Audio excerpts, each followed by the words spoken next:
Pour une énième fois, les présidents de club de l'entente professionnelle de football de Kinshasa se sont réunis pour examiner les dossiers qui l'opposent au comité de l'entente professionnelle de football de Kinshasa.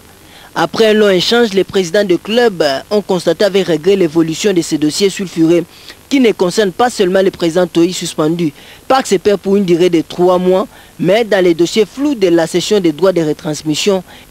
Vraiment, la réunion de samedi a porté sur la restitution de la réunion qui avait eu lieu le 27 février sur invitation du premier vice-président de l'EPFKIN. À ces jours-là, nous avions eu à analyser les documents que la commission finance, la commission DOC, l'EPFKIN, les dirigeants des clubs avaient mis en place pour vérifier l'authenticité des documents au niveau de RAGA. Il s'est avéré que par rapport à ces documents, il y a un certain nombre d'abus. Il y a un certain nombre d'abus cautionnés par le président Toyi et son équipe, c'est-à-dire le secrétaire exécutif et les trésoriers qui ont eu à signer conjointement sur certains documents. Cela prouve à suffisance qu'ils étaient au courant du montant qu'avait versé RAGA. Les montants, ce n'était pas de 70 000, mais c'était de 100 000.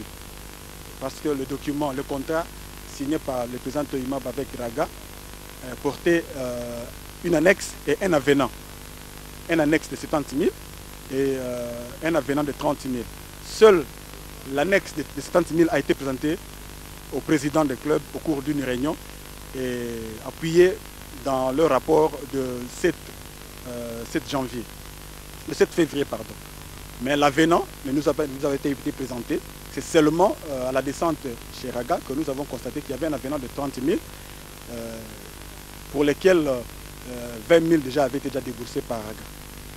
C'est autour de ces éléments que nous nous sommes concertés et nous avons pris un certain nombre de décisions, notamment la motion de méfiance contre le président Toyi, le secrétaire exécutif Mosengo et le trésorier Bongao, qui doivent en principe quitter le comité exécutif de l'EPFKIN.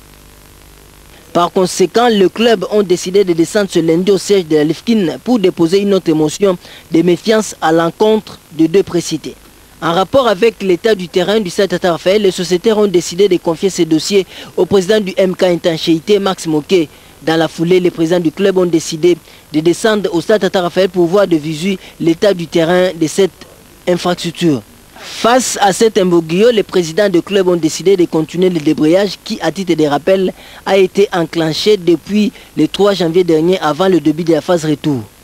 Pour l'instant, le public sportif amoureux du ballon rond doit encore patienter pour le spectacle. Comme promis, les dirigeants de club sont descendus ce lundi sur le terrain et ont visité le stade Tata Raphaël de la Kétule et sa pelouse qui ressemble à un champ de patates douces. Dans l'ensemble, l'édifice du père Raphaël de la Kétoule présente l'image d'un tombeau blanchi. Sans commentaire. La visite surprise au stade du Mama, c'est une action de sensibilisation que les présidents des clubs, les dirigeants des clubs ont voulu manifester aujourd'hui pour amener les autorités, parce que vous êtes là la presse, vous allez certainement faire écho à travers les images, à travers ce que vous avez, à travers votre chaîne de télévision, de faire voir à l'opinion tant nationale qu'internationale l'état du terrain sur lequel évoluent nos joueurs et principalement les sportifs congolais.